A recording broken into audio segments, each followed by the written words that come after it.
에베소서 2장 1절에서부터 10절까지의 말씀을 서로 교독하겠습니다. 너희의 허물과 죄로 죽었던 너희를 살리셨도다. 너희가 그 가운데서 행하여 이 세상 풍속을 쫓고 공중의 권세 잡은 자를 따랐으니 곧 지금 불순종의 아들들 가운데서 역사하는 영이라. 전에는 우리도 다 그 가운데서 우리 육체의 욕심을 따라 지내며 육체와 마음에 원하는 것을 하여 다른 이들과 같이 본질상 진노의 자녀이었더니 긍휼에 풍성하신 하나님이 우리를 사랑하신 그 큰 사랑을 인하여 허물로 죽은 우리를 그리스도와 함께 살리셨고 너희가 은혜로 구원을 얻은 것이라. 또 함께 일으키사 그리스도 예수 안에서 함께 하늘에 앉히시니 이는 그리스도 예수 안에서 우리에게 자비하심으로써 그 은혜의 지극히 풍성함을 오는 여러 세대에 나타내려 하심이니라. 너희가 그 은혜를 인하여 믿음으로 말미암아 구원을 얻었나니 이것이 너희에게서 난 것이 아니요 하나님의 선물이라. 행위에서 난 것이 아니니 이는 누구든지 자랑치 못하게 함이니라. 우리는 그의 만드신 바라 그리스도 예수 안에서 선한 일을 위하여 지으심을 받은 자니 이 일은 하나님이 전에 예비하사 우리로 그 가운데서 행하게 하려 하심이니라. 하나님의 살리심에 의한 삶이라는 제목으로 말씀을 드리기 원합니다. 우리가 살아나는 것은 우리 스스로가 살아나는 것이 아니고 하나님의 살리심에 의해서 살아나야 돼요. 하나님께서는 지구가 이렇게 공전하고 태양을 한 바퀴 돌게 하고 이런 자연의 이치를 통해서 시간이라는 개념을 만들어 놓으셨어요. 지구가 하루 이렇게 공전하는 것이 하루잖아요. 태양이 한 바퀴 도는 태양 주위를 한 바퀴 도는 것이 1년이에요. 그래서 이 세상의 모든 인생들은 하나님을 인정하지 않으면서도 하나님께서 만들어 놓으신 이 시간의 개념 속에서 1년이 지나면 그렇게 좋아들 해요. 하나님은 부정을 하는데 하나님께서 만들어 놓으신 이 시간의 개념은 그냥 폭죽을 터뜨리고 그냥 막 샴페인을 터뜨리고 막 그렇게 좋아해요. 우리도 좋아하죠? 우리도 좋아해요. 우리는 왜 좋아하는 거죠? 우리는 왜 좋아해야 될까요? 하나님께서 우리에게 새로운 뭔가를 허락하시는 한 해가 되는 것이죠. 하나님께서 우리에게 뭔가 새로운 선물을 주시고자 하는 어떤 새로운 그 시간이 열리는 것이잖아요. 믿습니까? 그래서 우리는 기뻐해야 돼요. 그래서 우리는 송구영신 예배를 드린 것이죠. 옛것은 보내고 새것, 나에게 새롭게 다가오는 것. 우리는 이 시간의 개념을 좀 달리 생각을 해야 돼요. 과거로부터 그냥 이렇게 떠내려왔다라고 생각하면은 기다리는 것이 없어요. 그냥 운명에 맡기는 거야. 운명. 그래서 사주팔자를 보게 되는 것이죠. 근데 우리는 그렇게 생각하면 안 돼요. 늘 우리는 앞에 있는 것이 우리에게 다가온 거예요. 그렇죠? 하나님께서 우리에게 날마다 새로운 날을 허락하신 거예요. 새로운 날, 새로운 한 해를 허락하신 거예요. 앞에 우리의 앞날에 하나님께서 준비해 놓으신 그 무엇이 있는 것이죠? 그것을 우리가 맞이하면서 날마다 앞에 있는 것을 받아들이는 것이죠. 그래서 이전 것은 지나가고 새로운 새 생명을 맞이하게 되는 것이죠. 그래서 2022년도가 우리에게는 놀라운 기쁨의 한 해가 되는 것이죠. 예. 작년에 있었던 그 지우고 싶었던 기억들이 끊임없이 우리 마음속에 부담을 가지고 2022년을 이렇게 끌고 오게 한단 말이죠. 그것을 잊어버리고 주님께서 나에게 새롭게 허락하신 그 일들, 그걸 기대하면서 우리가 이제 올 한 해를 시작하게 된 것이죠. 송구영신은 그래서 우리에게 필요한 것이죠. 그래서 우리에게 시작을 잊게 했다는 의미는 새롭게 하나님을 더욱더 알 수 있는 그런 시간을 허락하신 거예요.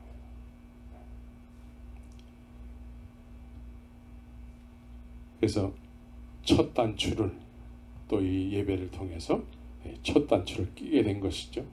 오늘 예배를 여러분들이 말씀을 통해서 어떤 깨달음을 주실까? 하나님께서 나에게 정말 2022년도에 오늘 주시는 말씀을 통해서 어떤 새로운 비전을 주실까를 여러분들이 기대하면서 오늘 예배에 임해야 되는 것이죠. 그런 놀라운 은혜가 있기를 간절히 소원합니다. 우리가 이제 교회 안에서 제일 많이 쓰는 단어들이 뭘까요? 제일 많이 쓰는 단어가 뭐예요? 여러분들에게 관심사가 뭐죠? 구원은 어떻게 받아요?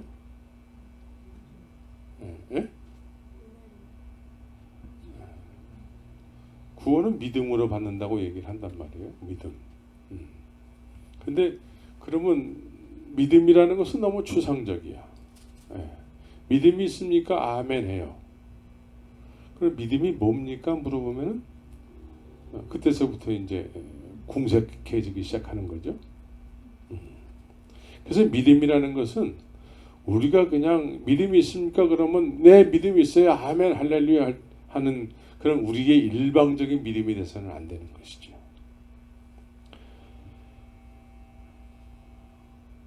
우리의 일방적인 믿음은 교회만 다니면 돼요. 교회만 다니면 돼.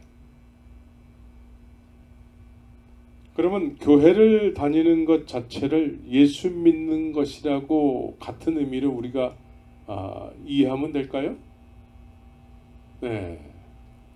교회 다니는 거 이꼴 예수 믿는 거는 포함은 될 수 있지만 같은 의미는 아니에요.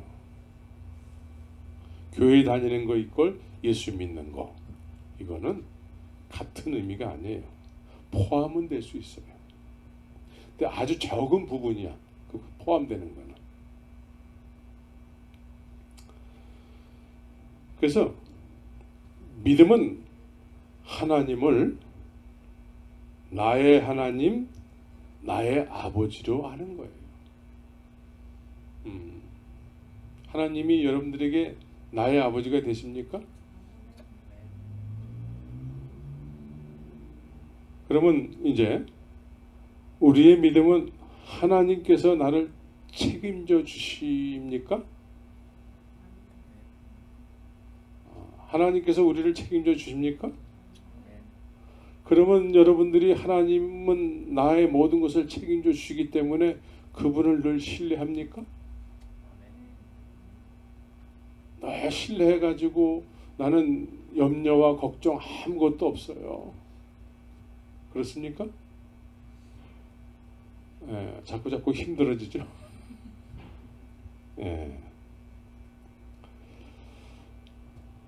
우리의 믿음은 하나님이 책임져 주시는 믿음이어야 돼요. 하나님이 책임져 주시는 믿음은 그 믿음의 성도가 하나님을 늘 신뢰하며 살아가는 거예요. 그래서 예수님께서는 제자들에게 하나님에 대해서 이런 개념을 제일 먼저 가르쳐 줬어요. 너희는 하나님을 이렇게 부르고 기도하라고 했습니다. 어떻게? 하늘에 계신 우리 아버지요. 우리 아버지면 나의 아버지잖아요. 근데 그 당시에 하나님 아버지는 나의 아버지가 될 수가 없어요. 나의 아버지가 될 수 없는데 예수님은 그렇게 가르쳐 주셨어요. 그렇게. 그래서 하나님 아버지, 나의 아버지를 내 아버지니까 내가 그분을 신뢰해야 되잖아요. 신뢰해야 돼요. 신뢰. 내 아버지니까. 그렇게 나의 아버지를 신뢰하는 사람을 하나님께서는 또 어떻게 하세요? 책임져 주신다라는 거예요. 뭘 먹을까 뭘 마실까 걱정하지 말아라에 대해서 하나님 아버지를 신뢰하면은 그 사람은 뭘 먹을까 뭘 마실까에 대해서 하나님이 어떻게 하신다고요? 책임지신다라는 것이죠. 책임지신다라는 거예요. 그 대신 뭘 하라고 그랬습니까? 그의 나라와 그의 의를 구하라는 것이죠.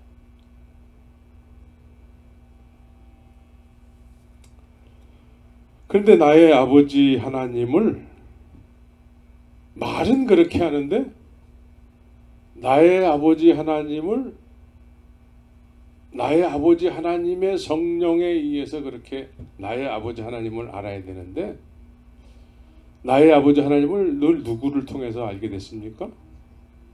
다른 사람을 통해서 알게 됐죠. 네. 다른 사람을 통해서 알게 돼서 늘 그 사람을 통해서 나의 아버지 하나님을 찾는 경우가 많은 거죠. 여러분들은 안 그러죠? 네. 나의 아버지를 왜 다른 사람을 통해서 나의 아버지를 찾고 다른 사람을 통해서 나의 아버지를 만나려고 하고 그럴 필요가 없잖아요.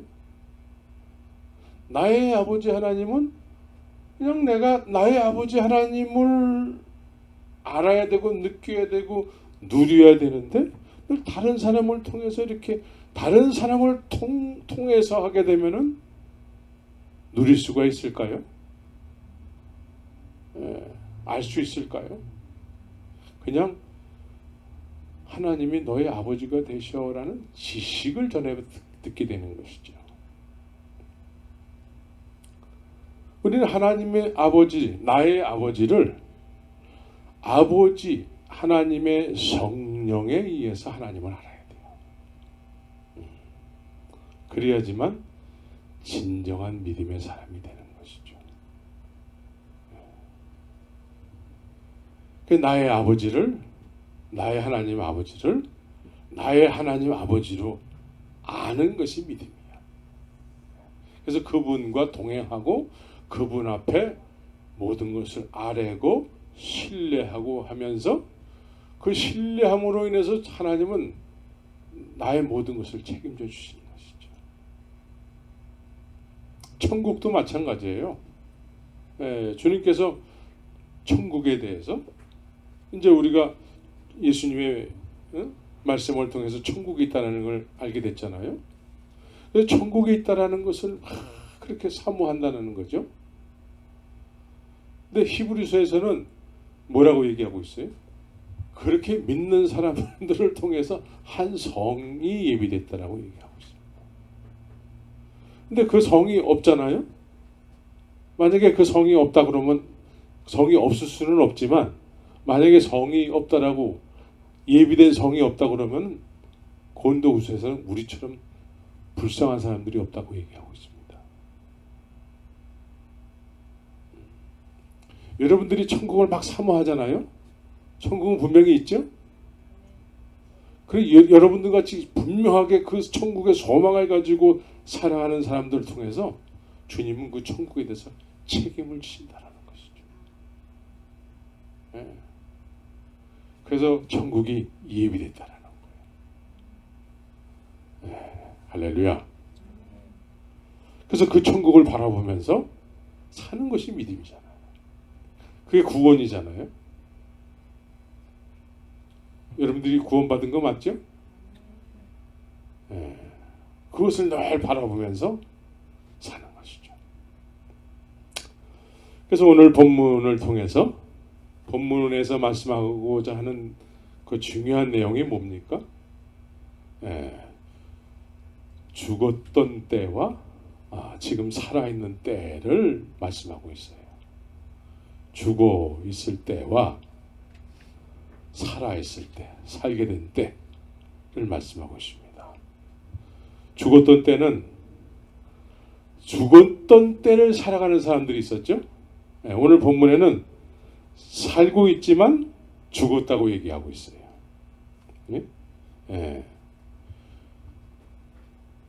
그래서 이 죽음이라는 건 뭐예요? 죽음이라는 것은 나에게 허락된 크로노스의 시간이 다 됐을 때에 그냥 죽는 거야. 죽어 있기 때문에 죽는 거예요. 죽어 있기 때문에 죽는 거야. 근데 살아있으면 어떻게 되는 거죠? 살아있으면 죽어도 사는 거예요. 믿습니까? 살아있으면 죽어도 사는 거예요. 예수님께서 그렇게 말씀하셨어요. 나는 부활이요 생명이니 나를 믿고 죽은 자는 죽어도 살 것이요 살아서 믿는 자는 영원히 살리라. 그래서 죽어 있는 자는 죽어 있기 때문에 죽는 거예요. 죽어 있기 때문에 크로노스의 시간이 하나님께서 그 사람에게 선인과 악인에게 허락되는 크로노스의 시간이 있잖아요. 그 크로노스의 시간이 허락된 시간이 끝나면 영원히 죽는 거예요. 죽어 있기 때문에 죽는 거예요. 그래서 오늘 죽어 있는 상태는 과연 도대체 어떤 것이 죽어 있는 상태인가를 우리가 먼저 이해해야 되겠죠. 죽어 있는 상태. 오늘 본문에서는 죽어 있는 상태를 어떻게 표현하고 있습니까? 1절을 다 같이 한번 읽겠습니다. 1절.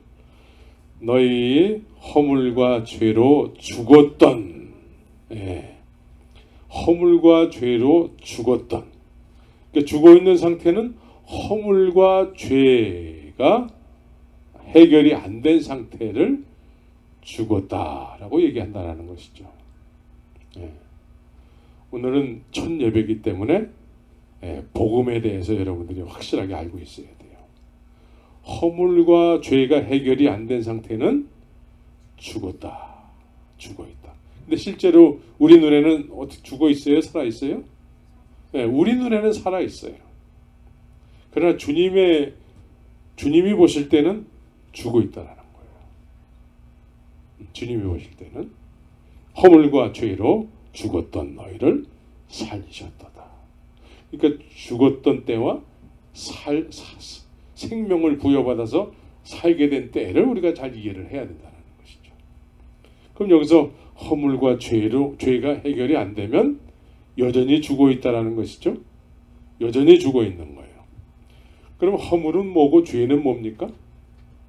여러분들이 허물이 있습니까? 없습니까? 허물이 뭐예요? 허물. 이 성경적 허물은 이 허물을 우리가 정확하게 알고 있어야 돼요. 허물은 하지 말아야 할 것을 하는 것을 의미하고 있어요. 하지 말아야 할 것을 하는 것. 그래서 하지 말아야 할 것을 하는 것이 뭡니까? 선악과를 따먹는 거예요. 선악과를 따먹는 거. 따먹지 말아라, 하지 말아라 한 것을 아담과 하와가 했어요. 하지 말아야 할 것을 했다라는 거예요. 그래서 허물은 원죄예요. 원죄.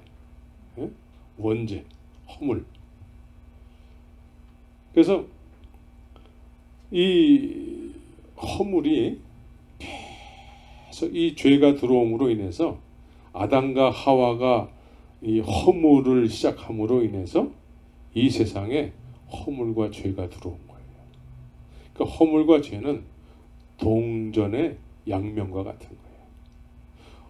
죄는 있는데 허물은 없고 허물은 있는데 죄는 없고 이게 아니에요. 허물은 죄를 동반하고 있어요. 같이 있어요. 그래서 허물은 우리도 그래요. 우리도 허물은 하지 말아라 그러면 우리 안 할까요? 요즘은 이제 우리가 성인이 됐기 때문에 이제 가급적이면 안 하려고 하지요. 근데 옛날에 한국에 가면은 이제 잔디밭에 들어가지 마시오 이렇게 팻말을 붙여놓는단 말이에요. 옛날에 이제 먹을 것이 없을 때에 어느 공원에 이제 어떻게 하다가 뭐 이렇게 뭐 감나무에 감이 열렸다 따먹지 마시오 그러면 아카시아 꽃도 나말하지가 않았어요. 아카시아 꽃도 그냥 봄만 되면 우리는 아카시아 꽃을 따먹기 위해서 온 들판 뭐 그냥 학교 정원이고 막 그걸 담 위에 올라가서 따먹고 따먹지 말라고 그래도 막 따먹었어요. 하지 말라고 하는 것을 우리는 그렇게 해야지만 직성이 풀리는 그런 때가 있었죠. 이게 허물이에요. 허물. 그게 다 원죄에서 이렇게 흘러내려오는 거예요. 그래서 우리는 성악설이에요. 태어날 때부터 우리는 악을 가지고 태어나게 되는 것이죠. 근데 이 악이 상황과 조건만 맞으면 나오는 거예요. 상황과 조건만 맞으면. 그래서 허물은 하지 말아야 할 것을 하는 것을 의미한다. 죄는 뭐예요? 그럼 죄는 반대예요. 해야 될 것을 안 하는 거예요. 죄는. 그래서 우리도 똑같아요. 우리도 똑같아. 허물과 죄가 동전의 양면 같아 가지고 아담과 하와가 하지 말아야 된 따먹지 말아야 될 선악과를 따먹고 나니까 어떻게 됩니까? 그 이후에 해야 될 것을 안 하게 돼요. 뭘 해야 될까요? 아담아 네가 어디 있느냐 하나님이 부르시면 네 여기 있습니다 하고 나가야 되잖아요. 못 나가는 거예요. 못 나가는 거예요. 우리도 삶 속에서 어떤 죄를 짓게 되잖아요. 그러면 그 주에 교회 가고 싶을까 안 가고 싶을까? 안 가고 싶어져요. 그렇죠? 이구동성으로 말씀하시네. 그래서 허물과 죄는 동전의 양면과 같은 것이죠.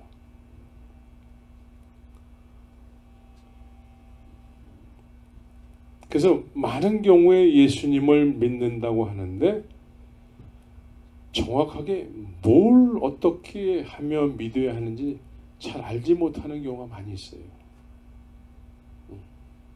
이게 죄가 아직 해결이 안 되면 그래요. 죄가 해결이 잘 안 되잖아요. 그러면 뭘 해야 될지 잘 몰라. 교회는 다니는데 뭘 어떻게 해야지만 정확하게 믿음으로 나아가는지 잘 몰라요, 사람들이. 그래서 실제적으로 순종하지 않고 살면서도 믿는다고 하는 경우가 많은 거예요. 죄가 해결이 안 되면 순종해야 되는데 순종을 잘 안 하게 되는 것이죠. 근데 우리는 믿는다고 입으로 얘기했기 때문에 순종해야 되는 것이 뭔지를 잘 몰라요. 죄는 그래서 우리로 하여금 해야 될 것을 잘 모르기도 하고 안 하기도 하고 그런 것 자체를 잘 몰라요. 그런 것 자체를 잘 모르고 예배당만 다니는 경우가 많게 되는 것이죠. 그래서 순종해야 되는데 순종하는 것 자체를 잘 몰라요. 그냥 단순히 그냥 예배당에서 조금 봉사하면 그게 다 순종하는 걸로 생각을 해요. 그래서 우리가 지난 송구영신 예배 때 말씀드린 내용 있잖아요. 히브리서 4장 12절 우리가 너무나 잘 아는 말씀. 하나님의 말씀은 살았고 운동력이 있어서 날새는 어떤 것보다도 예리해서 혼과 영과 관절과 골수를 쪼개기까지 하며 우리의 생각과 뜻을 감찰한다고 그러잖아요. 이 말씀을 하게 된 배경이 뭐예요? 이 말씀을 한 배경이 저 순종치 아니하는 본에 빠지지 않게 하기 위해서 말씀한다라는 거예요. 이 말씀 없이 신앙생활을 하게 되면은 순종치 아니하는데도 불구하고 순종한다는 그 개념 자체가 없어요. 그냥 예배당만 다니고 있기 때문에 뭘 어떻게 순종하면서 살아가야 되는지 이런 걸 잘 모른다는 거예요. 그래서 우리의 생각과 뜻을 말씀으로 감찰하지 않으면은 우리가 신앙생활을 어떻게 해야 되는지 잘 모른다는 거예요. 그래서 오랜 시간 교회는 다녔는데 예배당은 다녔는데 주님께서 원하시는 열매가 없는 경우가 비일비재한 것이죠. 네. 왜?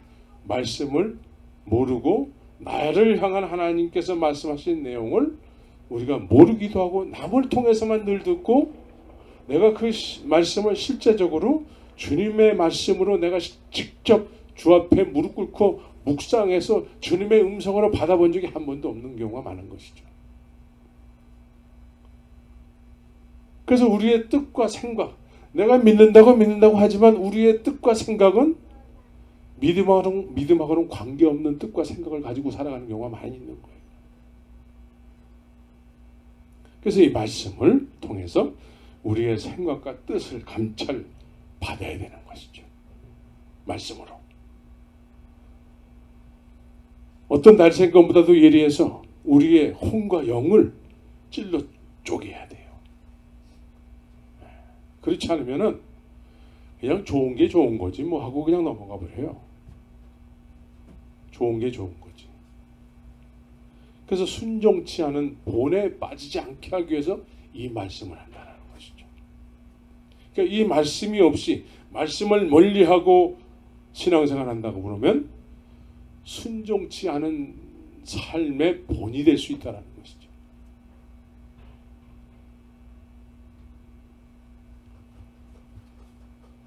그래서 우리는 말씀을 묵상해야 되는 거예요. 그래서 여러분들이 올 한 해는 말씀을 잘 이렇게 가까이 하시고 묵상하셔서 말씀으로 여러분들의 생각과 뜻을 감찰하게 하시고 우리의 혼과 영과 관절과 골수가 말씀에 의해서 쪼개져서 정말 하나님의 뜻을 쫓아 넉넉히 믿음으로 살아가기를 예수의 이름으로 축원합니다. 그렇지 않으면 우리는 넓은 길을 갈 수밖에 없어요. 넓은 길. 육신의 길은 편안한 길이잖아요.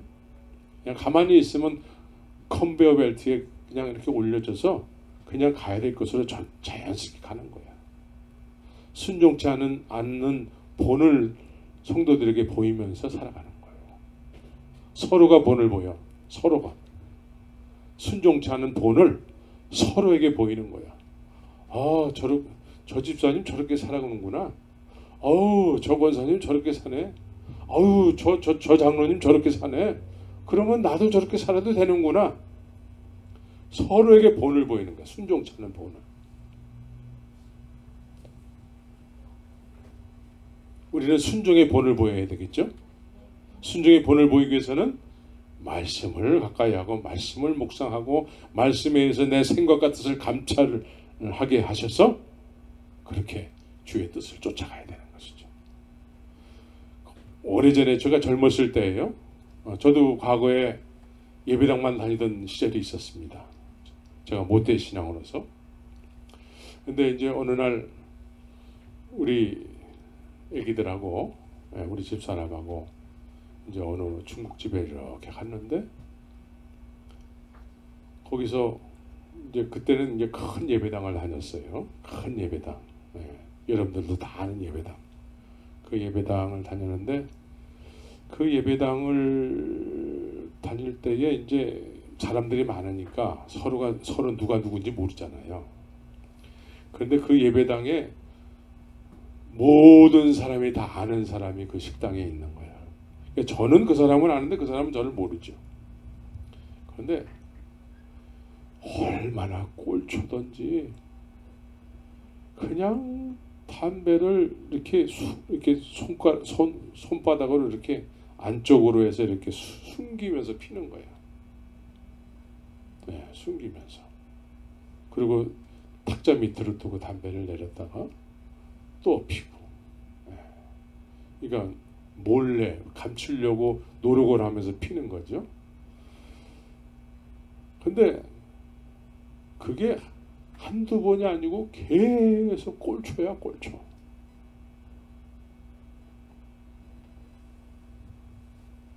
그래서 저도 그때 하루에 담배를 2갑씩 폈었거든요. 그래서 담배를 핀다 안 핀다, 술을 먹는다 안 먹는다 이런 것보다도 그것이 신앙의 척도는 아니지만 우리의 믿음은 주님을 어떻게 하면 기쁘시게 하는 것이 믿음의 본질이잖아요.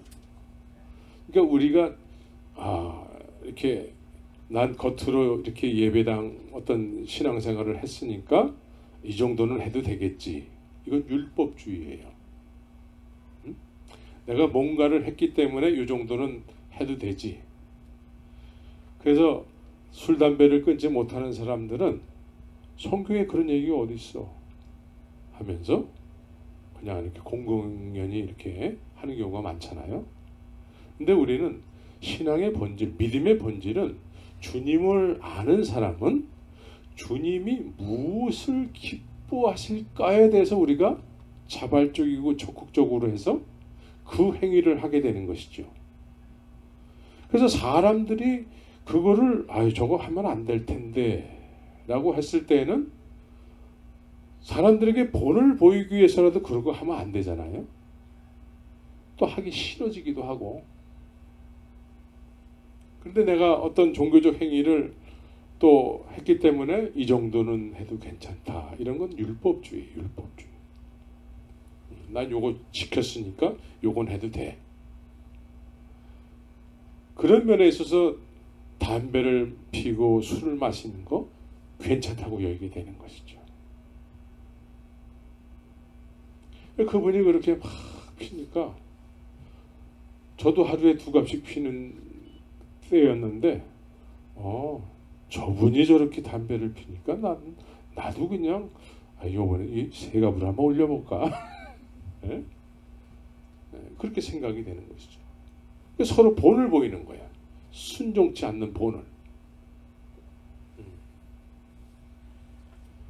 우리는 순종하는 본을 보여야 되는데 순종치 않은 본을 보이게 되는 것이죠. 왜 그럴까요?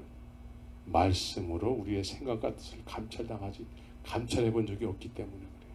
말씀을 멀리하기 때문에 그렇습니다.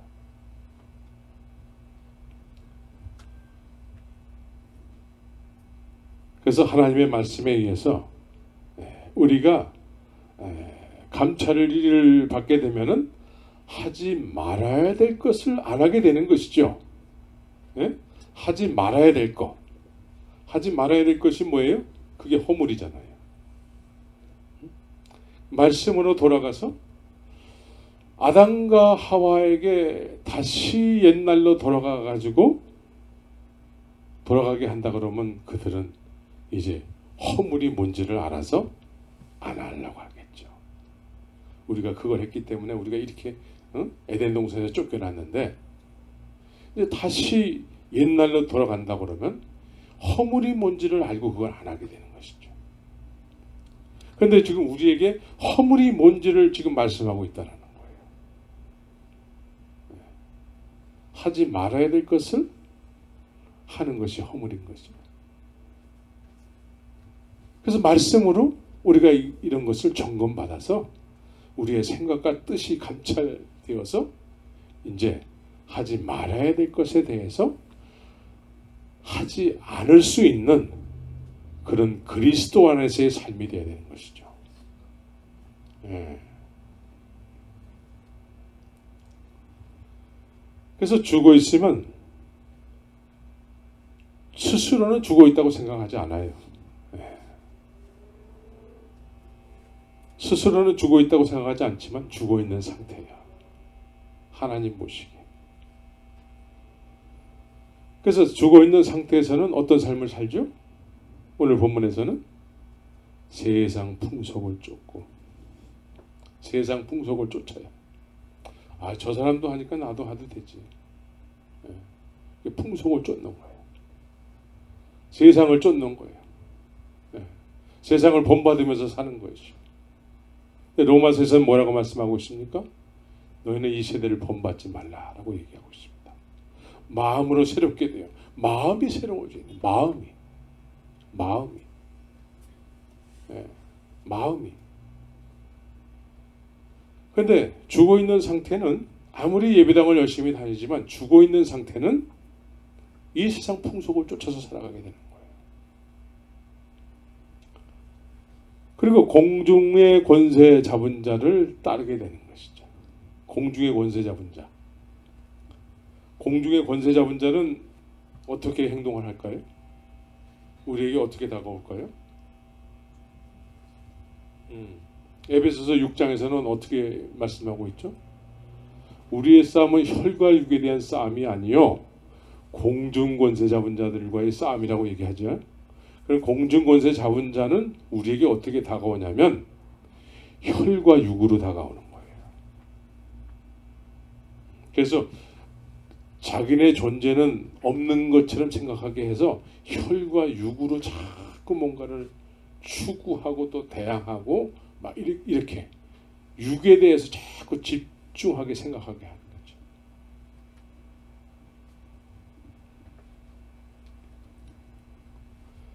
그래서 불순종을 하게 하는 거예요. 불순종. 근데 불순종인지 몰라. 네. 불순종의 아들들 가운데서 역사하는 영이래요. 그 영의 영향을 받고 있어요. 죽어 있기 때문에. 네. 싫든 좋든 영향을 받고 있어요. 그리고 또한 육체의 욕심을 따라 지내며 그래요. 육체의 욕심. 육체와 마음에 원하는 것을 하여 다른 이들과 같이 본질상 진노의 자녀의 삶을 살게 되는 것이죠. 죽어 있으면은 그냥 자연스럽게 이렇게 살게 돼요. 죽어 있으면. 네. 아, 나 이렇게 살기 싫어요. 자기가 나 이렇게 살기 싫어요. 몸부림쳐도 이렇게 살 수밖에 없습니다. 그래서 마음으로 막 그렇게 작정을 하잖아요. 네. 마음으로 막 작정을 하는데 그것이 길게 며칠까지 갈까요? 작심 3일 가는 거예요. 작심 3일. 그래서 이 공중권세 잡은 자의 영향을 받아서 살기 때문에 그냥 이렇게 불순종하는데도 불순종의 개념을 잘 몰라요. 왜? 현재 예배당을 다니고 있기 때문에. 예배당 다니는 것이 우리를 공중권세 잡은 자들로부터 이렇게 구별시켜 주지 않아요. 그래서 이 죽어 있는 상태는 해야 할 것을 하지 않기 때문에 해야 할 것을 하지 않아요. 하지 말아야 될 것을 함으로 인해서 해야 될 것을 하지 않게 돼요. 이게 동전의 양면 같아요. 그래서 그렇게 그냥 편리하게 살아가게 되는 것이죠. 그래서 나를 향한 하나님의 말씀을 묵상하지 않으면, 나에게 향한 하나님의 말씀 앞에 무릎을 꿇지 않으면은 신앙생활을 한다고 해도 그냥 자꾸 이렇게 남을 의지하고 이렇게 나름대로 이렇게 뭔가 이렇게 열심히 하려고 하는데 자꾸 이렇게 남을 의지하게 되는 것이죠. 남을. 내가 지금 이런 상태인데 날 좀 도와주세요. 그런 것이 중요하긴 해요. 중요하긴 하는데 늘 그러면 안 되는 거예요. 늘 그러면. 왜 늘 그럴까요? 주님 앞에 직접 무릎 꿇고 말씀을 묵상하지 않기 때문에 그래요. 그래서 이런 사람들은 늘 남을 의지하기 때문에 몽사에 빠지게 돼요. 몽사. 몽사가 뭐예요? 이렇게 남이 뭔가 이렇게 얘기하는 내용들이 있잖아요. 이런 늘 남을 의지하는 사람들은 이렇게 속기가 굉장히 쉬워요. 속이기가 너무 쉬워요. 하나님의 말씀이 아닌데도 하나님의 말씀이라고 하면서 얘기를 하잖아요. 그럼 하나님 앞에 직접 말씀 앞에 무릎 꿇지 않기 때문에 마음이 그냥 그런 사람들에게 쫙 열려 있어요. 마음이. 그래서 이런 사람들은 자꾸 누가 신령하다 그러면 거기를 그냥 막 찾아서 가는 거예요. 거기를 막 찾아서 가요.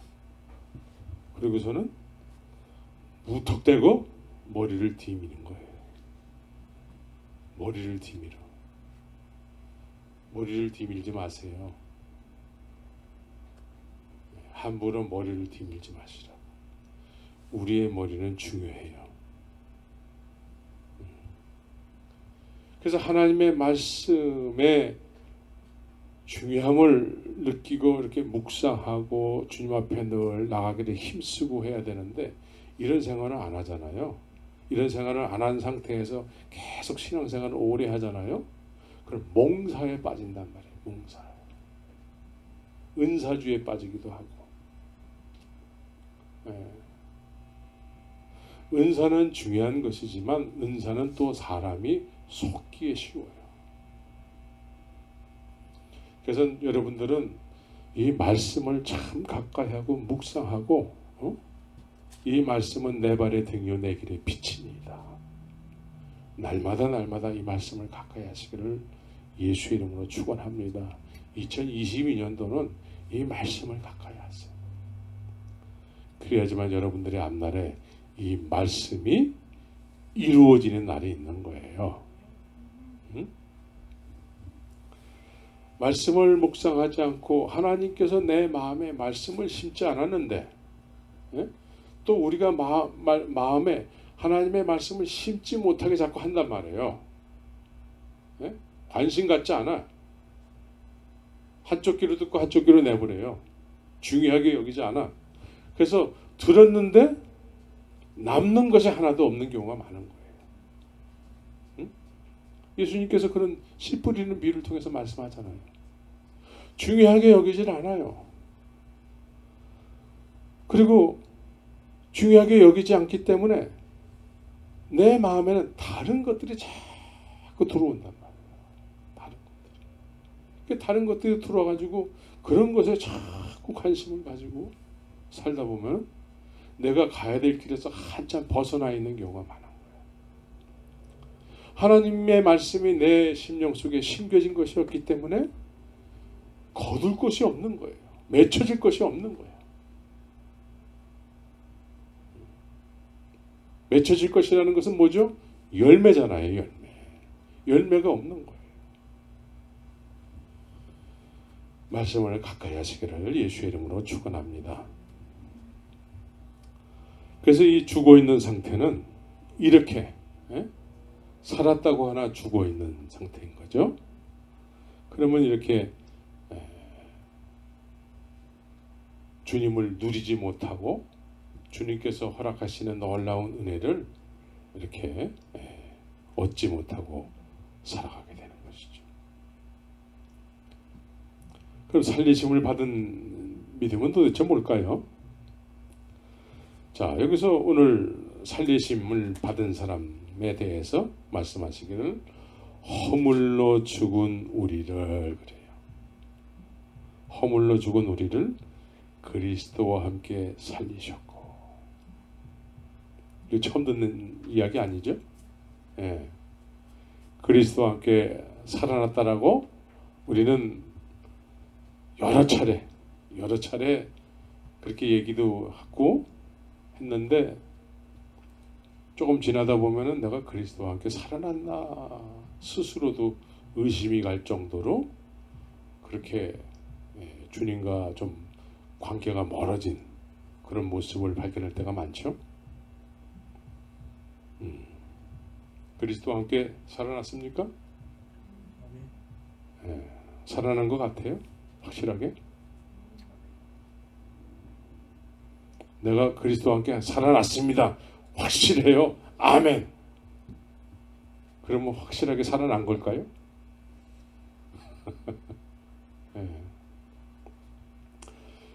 그것이 우리의 삶 속에서 열매로 나타나는 거예요.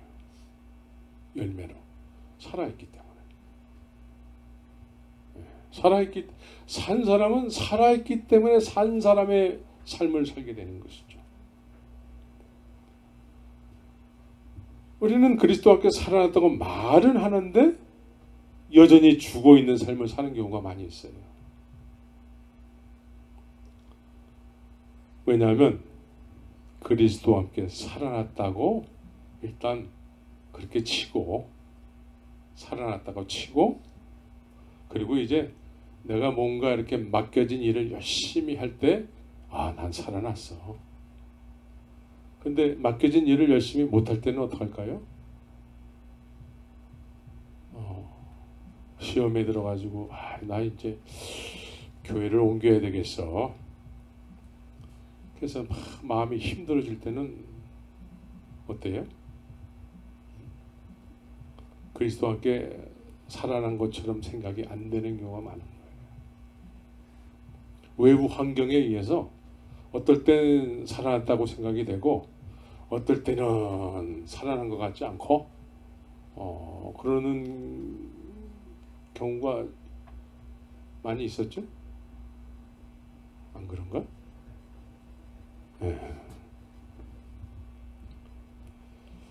그래서 우리 로마서 6장 4절 한번 보시기 바랍니다. 로마서 6장 4절을 보게 되면은, 그러므로 우리가 그의 죽으심과 합하여 세례를 받음으로 그와 함께 장사되었나니, 그래, 장사되었나니 이는 아버지의 영광으로 말미암아 그리스도를 죽은 자 가운데서 살리신과 같이 우리로 또한 새 생명 가운데서 행하게 하려 함이라. 자, 그리스도와 함께 죽은 사람들은 어떻다라는 거죠?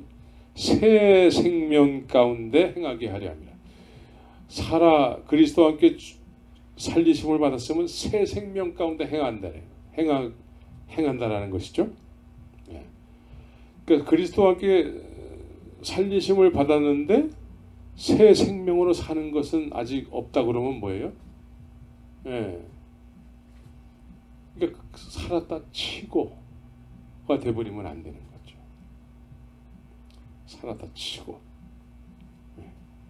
그래서 이렇게 말씀을 이렇게 묵상하면은 우리의 생각과 뜻이 이렇게 자꾸 감찰이 된다라는 거죠.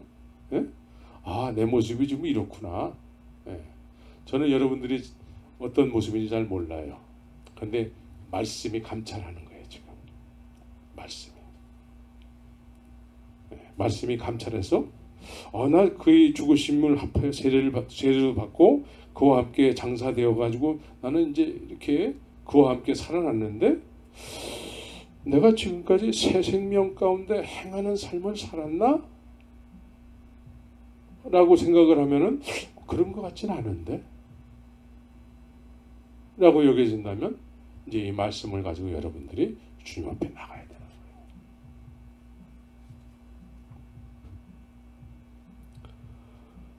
만약 우리가 그의 죽으심을 본받아 연합한 자가 되었으면 그의 부활을 본받아 연합한 자가 되리라. 그의 부활을 본받아서 연합한 자가 된다라는 것이죠.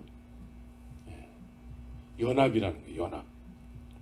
연합이 되면은 어때요?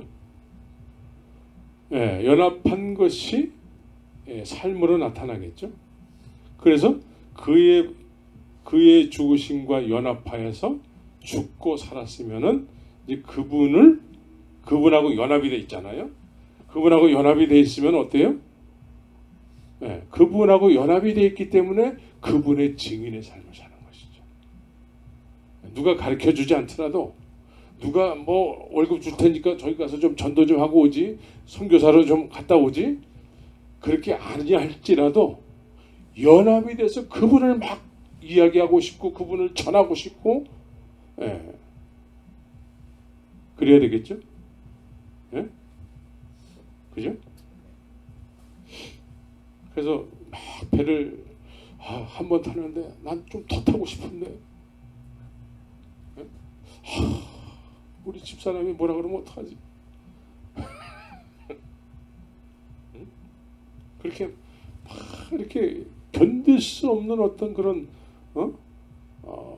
이 전하고 싶은 그런 무브먼트가 좀 생기게 되는 것이죠. 연합한 자가 됐습니다. 이게 새 생명이잖아요.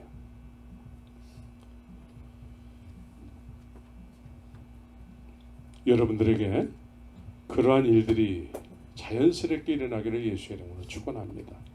누가 시킨다고 해서 될 일이 아니에요. 예? 교회에서 사람들 모이는 데서 뭐 이렇게 봉사 정도는 할 수 있어요. 예? 시키면 그 정도는 할 수 있어. 근데 어디 가서 정말 예수님을 증언하고 복음을 전하고, 이거는 자발적이지 않으면 못하는 일이에요. 자발적이지 않으면. 제가 몽골을 갈 적에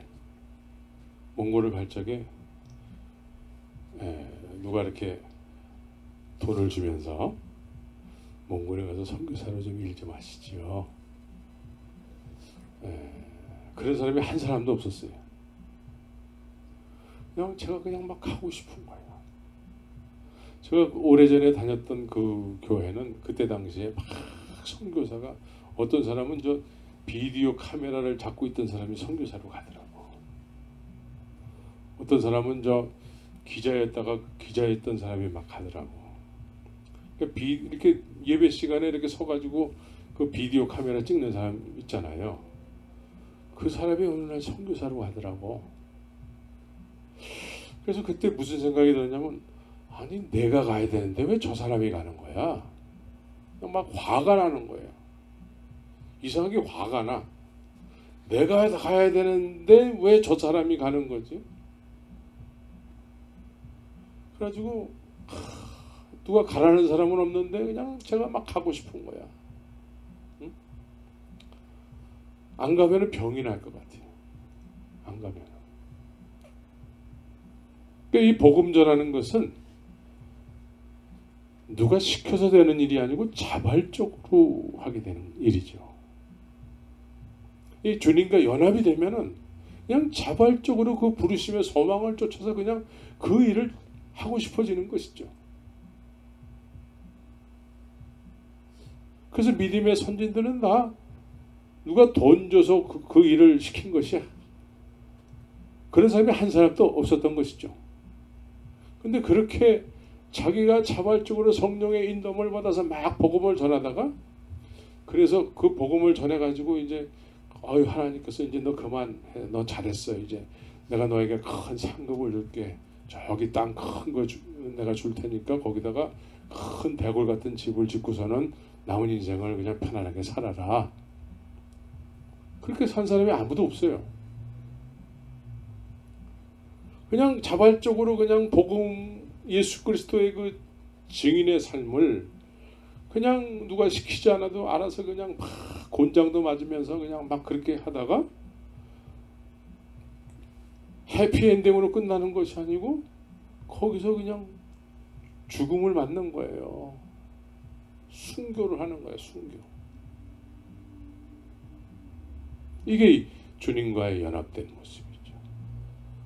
그 옛날이나 그러는 거지 요즘 시대에 그런 거 없어요. 그럼 이 말씀이 잘못된 거예요.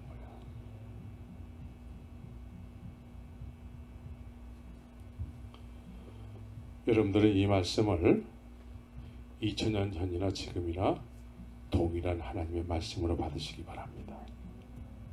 예수 그리스도와 연합된다라는 거. 그의 부활을 본받아 연합한 자가 되어서 그렇게 예수 그리스도의 증인의 삶을 살았던 것이죠. 그래서 만일 우리가 그리스도와 함께 죽었으면 그래요. 만일 우리가 그리스도와 함께 죽었으면 또한 그와 함께 살 줄을 믿노니 오늘 말씀하는 거죠. 오늘 본문에서 허물러 죽은 우리를 그리스도와 함께 살리셨고 그래서 연합한 자가 된 것이죠. 옛날 사도 바울하고 같이 활동했던 이런 사람들만 이렇게 돼야 될까요? 이렇게 된 사람들의 삶을 성경을 통해서 우리가 이렇게 보고 듣고 하잖아요. 그럼 이 시대에도 그런 사람이 있으면 안 될까요?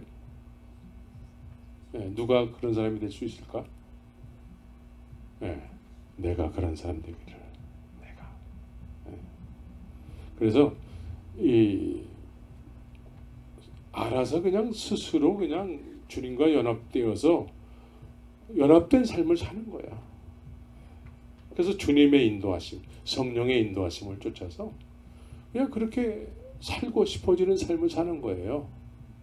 그거 억지로 한다고 해서 되겠어요? 여러분들 모두가 그렇게 되기를 소망합니다. 언제요? 2022년에.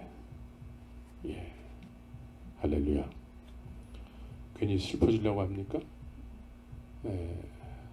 그렇게 살면 슬플까 기쁠까요? 누군가가 나로 인해서 주님과 만남이 이루어진다? 그건 놀라운 기쁨이에요.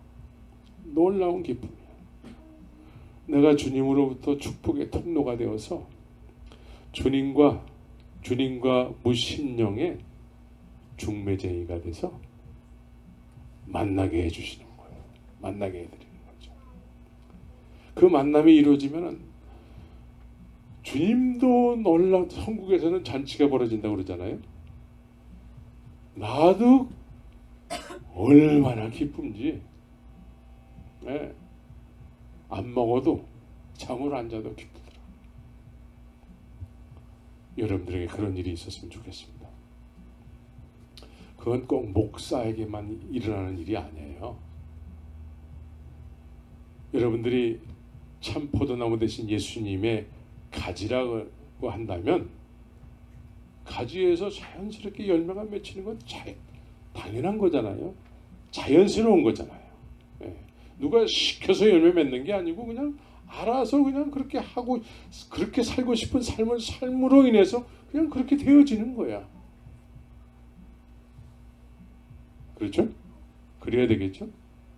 이제 우리는 단순한 어떤 교회를 벗어나서 이제 제자의 삶을 살아야 되는 것이죠. 제자의 삶.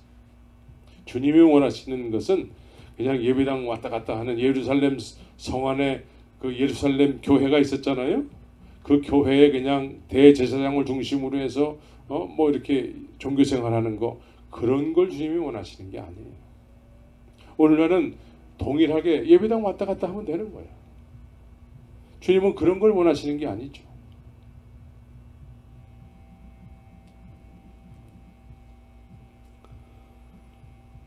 그래서 그리스도와 함께 살리심을 받은. 그래서 그리스도는 지금 어디 계신 거죠? 그리스도는 어디 계세요? 하나님 우편에 계시면서 또 어디 계셔야 돼요? 우리 안에 있어야 돼요. 그럼 나는 어디 있어요? In Christ. 지난 시간에 말씀드렸죠? 그리스도 안에, 그리스도 아니라는 의미를 누가 제일 잘 안다고 그랬어요? 제자들이 왜 잘할까요? 그리스도 밖에 있어 봤기 때문에 그래요.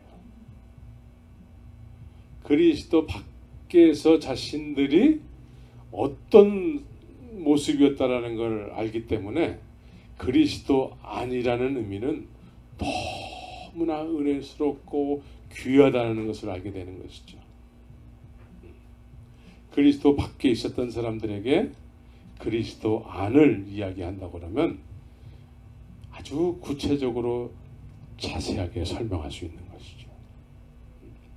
그래서 그리스도 안에 있는 사람들은 그리스도를 위해서 그리스도와 연합이 됐기 때문에 이제 하나님 우편에 계심과 동시에 주님은 우리 안에 거하시는 것이죠. 그래서 우리의 영적인 현주소는 어디입니까? 오늘 본문에서는 그리스도 예수 안에서 함께 하늘에 앉히시니 그래요. 하늘에 앉힐 때 여러분들은 이미 하늘에 앉힘받은 그런 존재들이라는 것이죠. 이 정도 됐으면 뭐 구원을 받았다가 놓치고 뭐 놓쳤다가 또 받고 또 뭐 뭐야 이 장로교회 교리와 감리교회 교리 어디가 맞다 막 이런 논쟁할 필요가 없는 거예요. 그죠?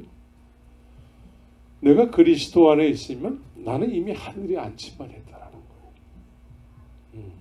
하늘에 앉힘만.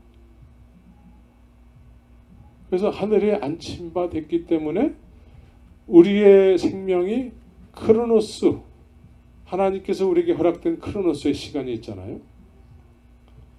죽어도 산다는 거예요. 왜? 살아있기 때문에. 지금 어디에 있다는 것이죠? 하나님 우편에 있기 때문에, 하늘에 앉힘받았기 때문에 죽어도 산다는 거예요. 근데 실제적으로 이런 거를 누리는 상태가 돼야 되는 것이죠. 영적으로 이거를 누려야 돼요. 나는 하늘에 지금 앉힘받았다. 나는 이 확신을 가지고 이제 정말 이 세상에 속해 있지만 속하지 않은 삶을 살게 되는 것이죠. 그래서 사도 바울은 하늘에 앉힘받은 사람으로서 오직 주의 영광을 위해서 살았던 것입니다. 자발적으로. 그래서 우리로 하여금 그 가운데서 행하게 하려 함이라 그래요. 로마서에서. 행하게 하려 함. 새 생명 가운데 행하게 하려 합니다. 새 생명은 행하는 삶을 산다는 것이죠. 새 생명은. 이처럼 우리가 이렇게 말씀을 통해서 우리의 모습을 이렇게 감찰을 받아봐야 되는 것이잖아요. 그러니까 이 말씀에 내 이야기가 이렇게 있네. 나 지금 이렇게 살고 있어요. 할렐루야. 그렇게 확신이 듭니까? 어때요? 이 말씀을 통해서 내가 아직 이렇지 못한데 정말 주님께서 나에게 이렇게 되게 하시기 위해서 이 세상에 오셔서 십자가에서 죽으시고 부활하셨는데 내가 이러한 삶을 살 수 있도록 이제 주님 앞에 확실하게 나가야 되겠구나. 말씀을 나에게 하시는 말씀을 내가 정말 신령으로 받고 그 말씀을 통해서 성령을 의지해서 주님 앞에 기도하면서 연합한 자가 된 새 생명의 삶을 살아야 되겠구나. 이러한 삶을 살아야 되겠죠.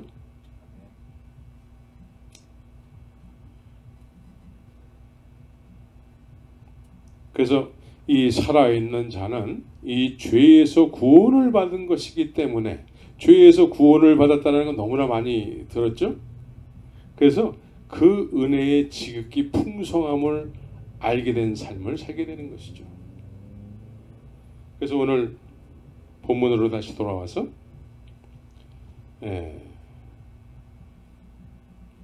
그 은혜의 지극히 풍성함을 오는 여러 세대에 나타내려 하심이니라. 오는 여러 세대에 이제 우리가 지금 이 시대를 살아가면서 앞에 이제 우리의 앞날에 살게 된 후세대들이 있지 않습니까? 이제 우리가 이 복음을 그들에게 전해줘야 되는 것이죠. 이 복음을. 근데 내가 이 복음을 누리고 이 복음을 확실히 알고 새 생명이 되어서 살았다면 이 후대에 확실하게 이 새 생명으로 사는 것을 전해줄 수 있겠죠. 그런데 사사기서에 보면은 이렇게 하나님의 은혜로 산 사람들이 다 죽고 새로운 세대가 이제 이스라엘 백성들이 이제 새로운 세대가 됐습니다. 근데 그 사람들이 여호와를 모르는 세대라고 얘기하고 있습니다. 여호와를 모르는 세대. 그러니까 이 2000년을 흘러오면서 하나님께서 예수 그리스도를 통해서 이루어놓으신 모든 것들이 있는데 그것을 이렇게 세월이 흘러가면서 이제 후대에 그 은혜를 전해주는 사람이 자꾸 없어져서 지금 우리는 우리가 그냥 보기에 좋은 믿음 생활하는 경우가 많은 거예요. 그래서 우리가 이 말씀을 감찰함으로 인해서 새로운 2000년 전의 그 복음을 이 시대의 동일한 복음으로 우리가 먼저 살고 후대에 그렇게 전해줘야 되는 것이죠.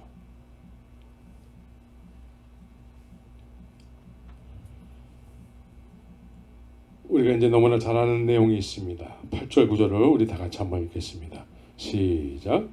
너희가 그 은혜를 인하여 믿음으로 말미암아 구원을 얻었나니 이것이 너희에게서 난 것이 아니요 하나님의 선물이라. 행위에서 난 것이 아니니 이는 누구든지 자랑치 못하게 함이니라. 우리는 많은 경우에 요 두 구절만 외워가지고 말이죠. 요 두 구절만 외워요. 전도 폭발할 적에 요 두 구절만 외우죠. 근데 앞절을 다 이렇게 무시하고 요 두 구절만 외우니까 하나님의 선물을 다 받았습니다. 하나님의 선물을 받으세요.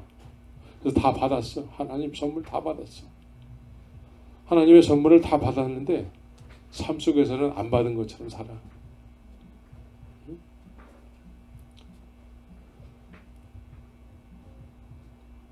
하나님의 선물은 측량할 수가 없는 거예요. 하나님의 선물이라고 표현해가지고 너무 가볍게 여기는 경우가 많이 있습니다. 너무 가볍게 여겨. 그냥 누구나 그냥 쉽게 다 받는 것처럼 그렇게 여긴단 말이에요. 근데 이 선물은 우리가 값으로 환산할 수가 없는 거예요. 우리가 우리의 상식으로는 이 하나님의 선물을 환산이 안 되는 거라니까. 값으로 매길 수가 없어요.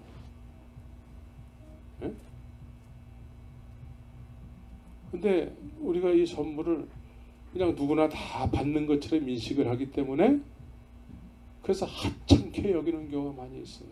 하찮게 여기는. 이 선물은 어떤 선물이에요? 받고 보니까 어떤 선물이에요? 이 선물을 받았습니까? 네, 받고 보니까 어떤 선물이에요?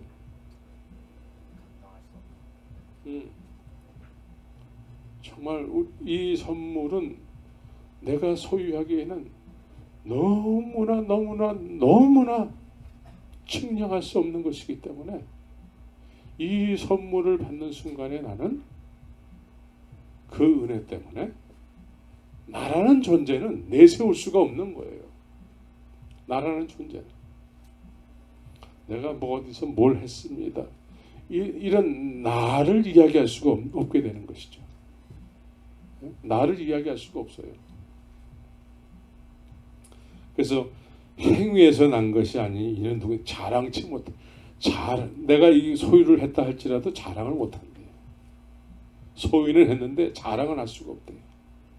그래서 오직 이 선물만 빛나는 거예요. 선물만. 나는 질그릇이에요. 나는 아무것도 아니고 이 선물만 빛나게 되는 것이죠. 여러분들에게 선물이 소유한 바 됐으면 이 선물만 빛나야 되는 거예요. 이 선물은 누구죠? 예수만 빛나야 되는 거예요. 예수만. 그래서 예수의 증인이 되는 거예요. 나는 아무것도 아니기 때문에 나는 어떻게 해서도 괜찮고 예수만 빛나게 하는 삶을 사는 것이죠. 그렇게 여겨져야 되는 거예요. 이 하나님의 선물은. 이 받게 되면 이 하나님의 선물은 너무나 소중해서 너무나 귀해서 내가 감히 소유할 수가 없는 것이잖아요.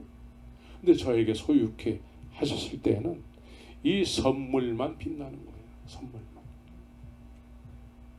나는 간 곳 없고 구속한 예수 그리스도만이.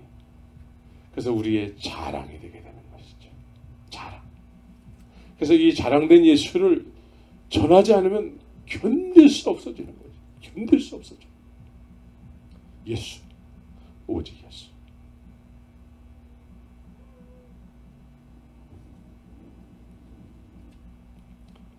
여러분들에게 이 선물 되시는 하나님의 선물 되시는 예수 그리스도가 2022년도에는 너무나 벅찬 감동으로 여러분들의 가슴에 안겨져서 그 예수만을 표현하는, 예수만을 드러내는, 나는 어떻게 해도 괜찮아요, 오직 예수만을 영원롭게 하는 그러한 2022년도가 됐으면 좋겠습니다.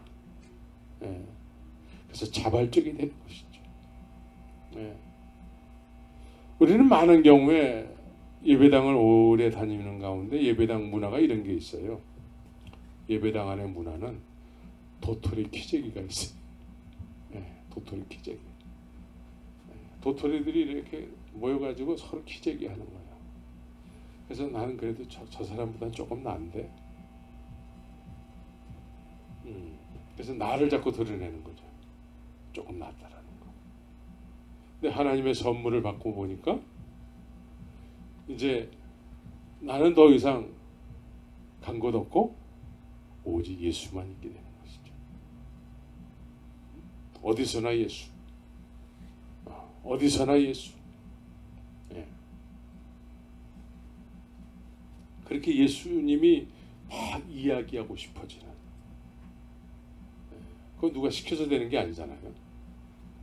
누가 시켜서 되는 일이 아니에요. 예수님이 하나님의 선물이 내 가슴에 안겨지게 되면은 그냥 그렇게 살고 싶어지는 거죠. 근데 올해 하나님께서 여러분들에게 그렇게 하시겠대요. 부담스러우세요? 여러분들에게 하나님이 그렇게 하시면 여러분들은 어떻게 하시겠습니까? 아멘 할렐루야 원래 이렇게 나와야 되는데, 아멘 할렐루야 하기 싫으세요?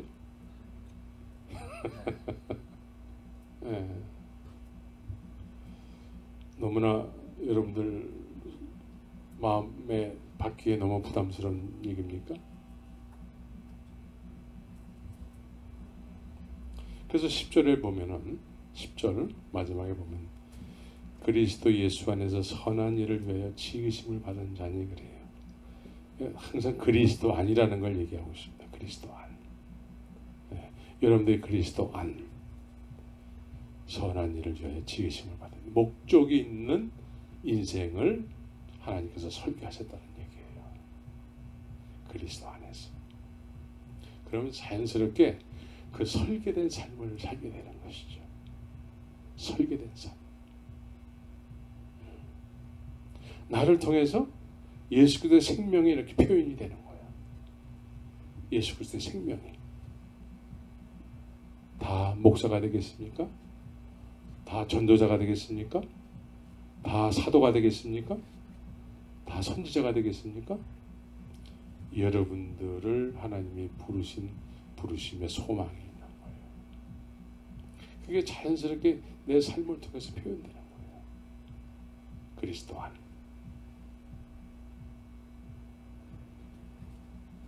그리스도 안에서 2022년도가 그렇게 하나님의 부르심을 소망을 쫓아서 넉넉히 그렇게 사라지기를 예수 이름으로 축원합니다. 그래서 2022년도 송구영신 예배를 드릴 때에는 이제 나름대로 허락된 그리스도 안에서 그 부르심의 소망을 쫓아서 산 그것이 뭔지는 잘 모르겠지만 여러분들 그 2022년 송구영신 예배 드릴 때는 그것을 주님 앞에 드릴 수 있는 그것을 넉넉히 주 앞에 드릴 수 있는 즐거움으로 주 앞에 드릴 수 있는 그런 12개월 후가 되기를 예수의 이름으로 축원합니다. 오늘 시작이 있었으니까 틀림없이 마침이 있을 거예요. 그 마침, 우리에게 허락되는 그 마침의 시간까지, 그 여정까지 우리는 그리스도 안에서 부르심의 소망을 쫓아서 이제 예수를 표현하는 그런 허락된 남은 인생을 사시기를 예수의 이름으로 축원합니다. 같이 기도하겠습니다.